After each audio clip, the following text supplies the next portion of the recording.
All right, welcome back, everybody. We're back. Dan is recently hydrated. I am, and I have handed off the controller so we can start getting some Dan, decent... you have merely meditated on your skill and have vastly improved your abilities. Is that what happened? I believe so. I thought I just drank some Snapple.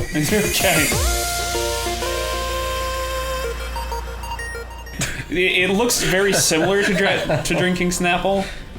Like... Couples used to walk the sundown path. A little tumbleweed. For pleasure. God, I missed the pill. I love that. It's just like that. Like this game does it like shot of hay bales, pan camera over, land. Oh, it's so good. All right, let's do this.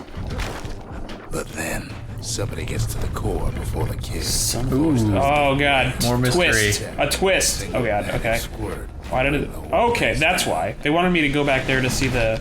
So that's actually a cool little design thing. Is that they put those little shards behind me so that I would go behind them, so that I could see the fact that they had collapsed the place behind me. Oh, I see.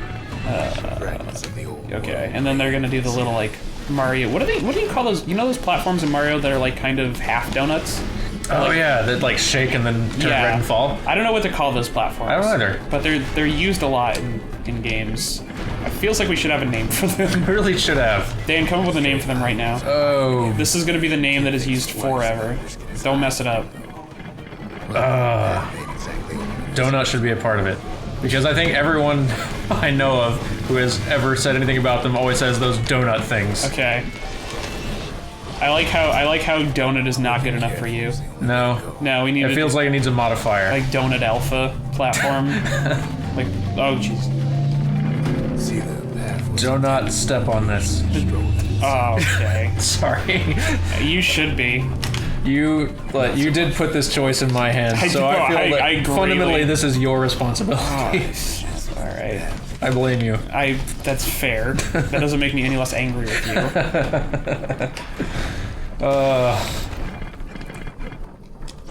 One of them Whoa. whips the kid along.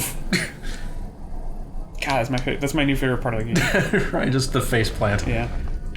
Finds a spyglass, like the ones they'd used. Ugh. Okay, well, we're dead. Nope, there we go.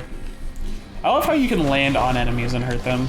Oh, that's right, you can. Yeah, there is a brew that you can use that gives you more falling damage on top of enemies. Calamity changed everything, even with me. I will say for the animations in this, like most of them are just really simple and utilitarian, just mainly meant to be clear and just communicate what you're doing. There's not a whole lot of flair to them. But that fall, that right there, that's a pretty nice little fall. Yeah, I mean, like a lot of the. Now that you start mentioning, like a lot of the enemies, like they don't even move that much, or even if they do, there's like a couple frames difference. Kind of drift, yeah, and it's just mostly just drifting and floating. Yeah, and yeah, you're right, a few frames of animation, which is just, I mean, how many people made this? Like 3, 4? Not a lot of people. Just that's efficient.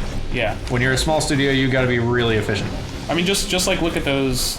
Whatever the gas fellows, the guys with the pickaxes, yeah, they're mostly just drifting around with a pickaxe. They pose in a big anticipation to let you know they're about to swing. They shudder around a bit, but that's really just their whole body moving. It's not really... Right, yeah, it's not even extra art time, it's just effects. Is this... Are these 3D or are they just like a whole bunch of sprites? I mean, that's 3D. That's 3D. Yeah, he's got 3D. I wonder if the rest of them... No, I think they're 3D as well. The fact that they've made it hard to tell, though, is, like, actually pretty impressive, though. Yeah. Oh, God. Okay, now. Throw grenades! Yeah! Those things plenty far away. I get him. Back here. I have time for your stuff. I've been informed that we're going to try and finish this game. Okay. We're going to try to finish it? Yeah. Sweet! Or we'll see how it goes. I don't know how this is gonna work. I can't remember, like, how far are we into it? I can't remember how many levels there were. I remember. Oh, well, okay, I guess I'm done. Whoa.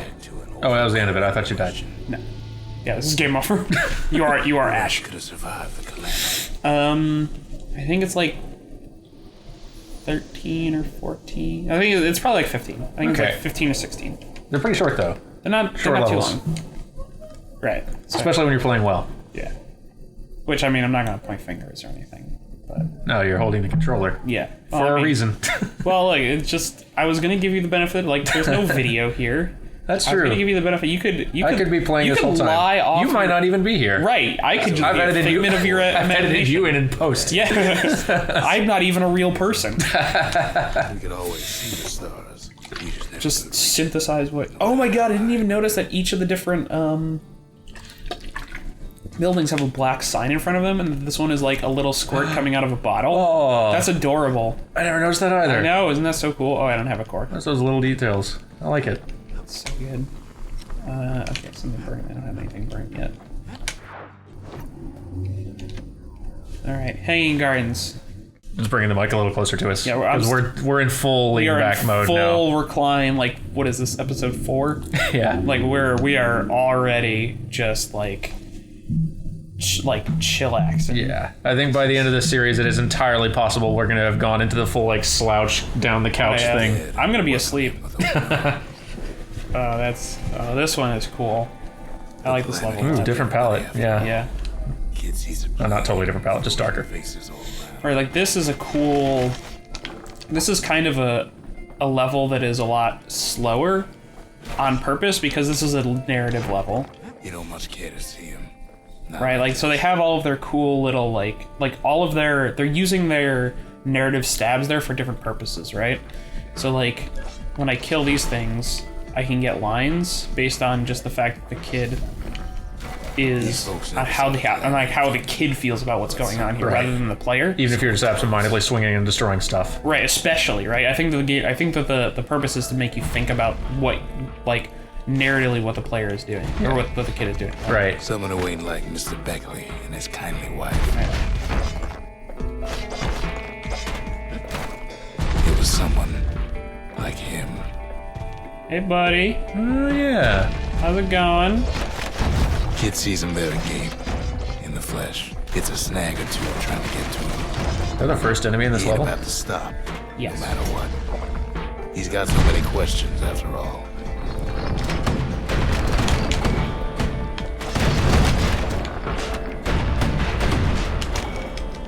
And the larger interest curve of this entire game, this one does seem to be a dip. Well, it is on the action side, but it's a peak in the narrative one, right? True, actually. Like, I think that's actually why this is so cool, right? That's true. That because there's a lot fewer action spots here, but a lot of them are related to the fact that you're going around. What it was like beyond the walls. You're learning a lot more backstory here. It's less directly about, you know, the things that are going on, a lot more about The bird boy. Ceylondia and the rest of it. Is this the thing that, like, part of the reason that recent Persona games have been working so well in that regard, and that it's functionally two different games that you get to trade off between with the RPG combat and then just the social sim thing? Potentially? Have you not played it? No, which we're talking about Let's all 3 and 4. 3 and 4, yeah. Yeah, I played the hell out of those. I love those. Grady Jr. The problem for me with those in terms of the pacing is that they're just so disparate. The way that they're almost always set up is because you have to choose between social RPG Find proof that man ain't from around here. or like leveling up RPG. Yes. Is that you're disincentivized from leveling up more than you like spending more days in the RPG than you have to, which means that if you're really good, you could spend 1 day in the RPG or maybe 2 to do all the things you need to do, and then the rest of it is just social sim, which leads to this sort of pattern of like all the hours of RPG leveling at once, and then all the RPG hours of social simming after that. Actually does make sense, and reflects my own pattern as well. I usually try to get all of the RPG stuff done in one big long burst so I can enjoy a long run of the social sim aspect, which is really the part I like more in those games. Right, exactly. I'm the same way, but I think it's like I really like the way that the systems fit together. I just wish it was paced out a little bit better. Where I can agree with that. Kid does what he has to do.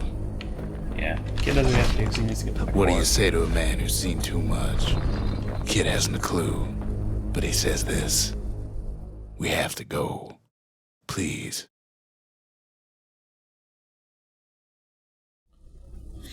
I do think it's cool that most of the entire, like, basically everything in the game is Rux's voice.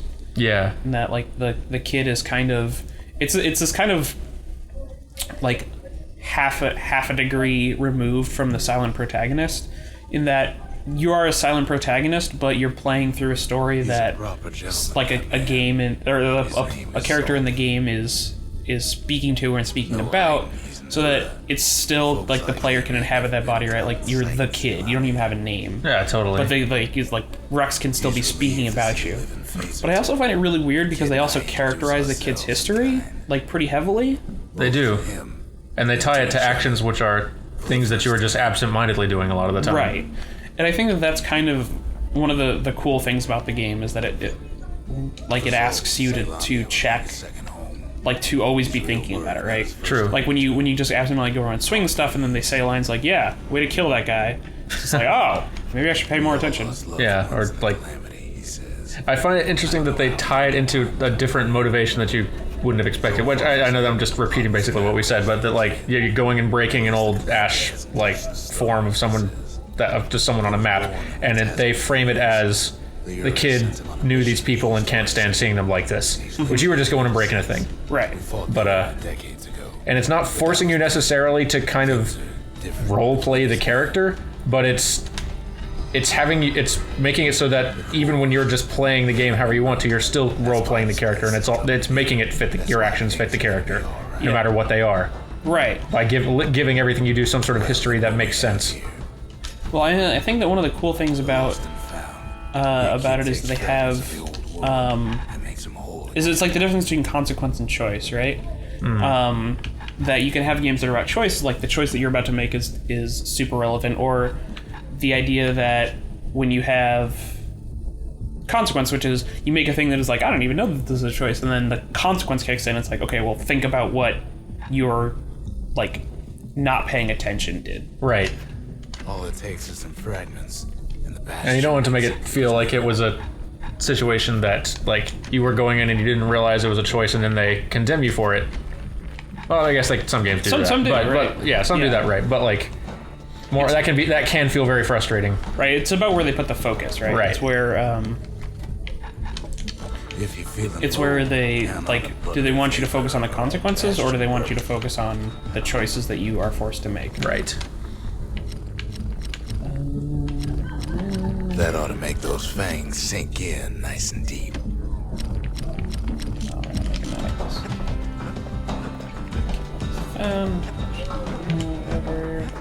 Can't imagine how much work was required to find a way to, like, condense these lines down to just, like, 12 words. Yeah, or less. Well, that's the thing, is that, like, you can probably get away with doing a lot of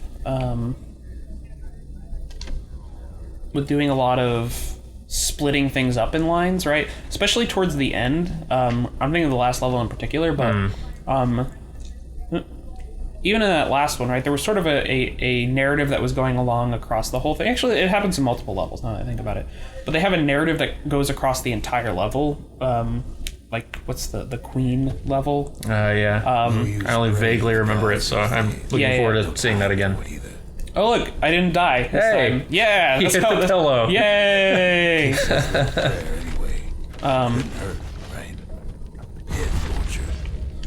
But the fact that they if they have a level where there's a narrative, across the whole thing, they can split their lines up. So it's like 12 words here, 12 words there, 12 words there.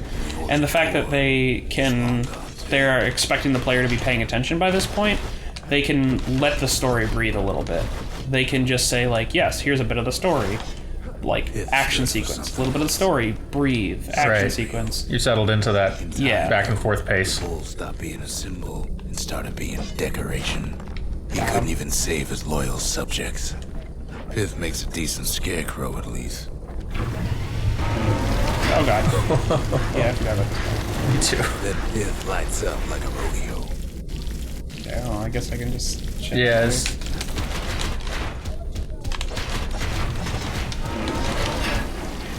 Got him. All right. Nice. Shield. Hold. Attack! Yeah. Must have been guarding that shrine. So what'll it be? Invoke the gods. Oh yeah, I forgot entirely about this. We should talk about this next. Oh yes, time let's come back and talk more about this. On Extra Credits Does a Thing. Yeah, on this show. Bye.